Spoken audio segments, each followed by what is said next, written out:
welcome back to the Skift Daily Briefing. It is Friday, April 24th. I'm Sarah Dandashi, and today, American and Alaska Airlines are getting cozy. Emirates president says that you'll forget the Iran war ever even happened. Okay, and hotel earnings season is here with a lot riding on it. Let's go ahead and dive in. So first up, American and Alaska Airlines are in talks about a revenue-sharing partnership. To be clear, this is not a merger. Sources are very, very clear on that. But the deal would let both carriers coordinate schedules, align pricing, and share revenue. It would also fold Alaska into American's existing joint ventures with British Airways and Japan Airlines. Now, that's a big deal. But why now? Well, fuel costs are squeezing both carriers hard. Alaska just suspended its full-year guidance because of it. American reported earnings just yesterday.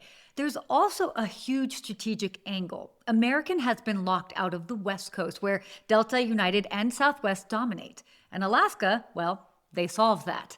The takeaway here is the airline industry is reshuffling fast, and this partnership could meaningfully change how Americans fly from coast to coast and ultimately beyond.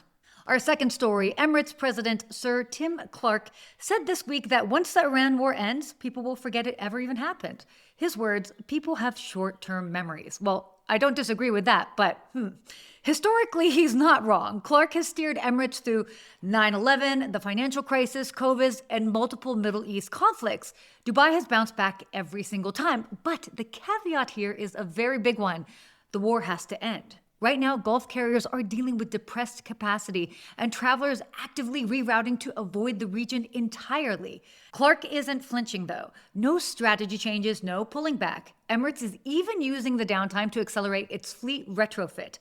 200 Starlink-equipped planes expected by year-end. Now, what does this ultimately mean? Well, if Clark is right, and history says, yes, he might be, the window for avoiding Gulf connections may be shorter than you would expect.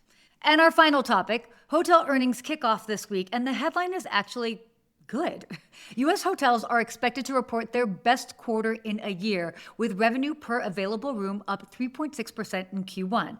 But the back half of 2026 is still murky. The Iran war crushed Middle East hotel performance. UAE is down 53% in March. World Cup bookings are softer than hoped, and Europe's outlook is being trimmed. So in a nutshell, this may be a solid start to the year, but a lot of uncertainty is still ahead. This earnings season will set the tone for the rest of the year. Well, that's it for your Skift Daily Briefing. For more industry news, head to skift.com. And as always, subscribe at skift.com/daily.